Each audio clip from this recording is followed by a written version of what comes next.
বায়ু দূষণ রোধে ভারতের পাঞ্জাবের একটি গ্রামে কৃষি পদ্ধতিতে পরিবর্তন এনেছেন কৃষকরা। এই পদ্ধতিতে ফসলের অবশিষ্টাংশ পোড়ানোর পরিবর্তে সেগুলোকে খামারের জমিতেই ব্যবহার করছেন তারা। স্বাস্থ্যকর পদ্ধতিতে কৃষিকাজ করে লাভবান হওয়ায় অন্য কৃষকরাও এতে আগ্রহী হচ্ছেন।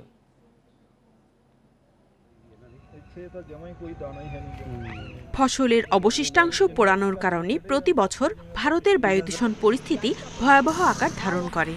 শীত মৌসুমে পাঞ্জাব ও হরিয়ানার কৃষকরা ফসলের অবশিষ্টাংশ পোড়ানোর পর ধোঁয়াশায় ঢাকা পড়ে ভারতের রাজধানী দিল্লি ও আশপাশের এলাকা। এ অবস্থায় বায়ু দূষণ রোধে পদক্ষেপ নিয়েছেন পাঞ্জাবের জাইতু গ্রামের কৃষকরা। খেতি বিরাসত মিশন নামের একটি এনজিও কমিটির কাছ থেকে পরিবেশ বান্ধব উপায়ে মালচিং পদ্ধতিতে কৃষিকাজ করা শিখছেন তারা।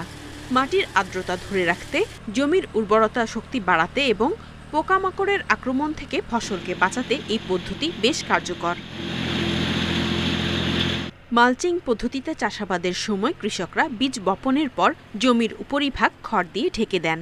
এ কাজে ট্রাক্টর ব্যবহার করেন তারা। খড়ের প্রলেপ দেয় একদিকে যেমন স্বাস্থ্যসম্মত উপায়ে কৃষিকাজ করছেন, অন্যদিকে ধান গাছের অবশিষ্টাংশগুলো পুরানো বন্ধ হওয়ায় বায়ু দূষণও কমানো যাচ্ছে। ফলন বেশি হওয়ায় দিন দিন এই পদ্ধতিতে চাষাবাদের প্রতি আগ্রহ বাড়ছে কৃষকদের। মালচিং পদ্ধতিতে আমরা এই জমি চাষ করছি। গমের বীজ বপন শেষে জমিতে পানি দেই, পরে খড়ের স্তর দিয়ে পুরো জমি ঢেকে দেই। পর্যাপ্ত তাপ পেয়ে বীজগুলো অঙ্কুরিত হয়। কিছুদিন পরই ফসলের অবশিষ্টাংশ পচে চারাগুলোর জন্য সার হিসেবে কাজ করে। মালচিং পদ্ধতিতে কৃষিকাজ না করলে পরিবেশ দূষণ বাড়বে। ফসলের অবশিষ্টাংশ পোড়ানোর কারণে সৃষ্ট বায়ু দূষণে কৃষক ও তাদের পরিবারের সদস্যরাই বেশি ক্ষতিগ্রস্ত হয়।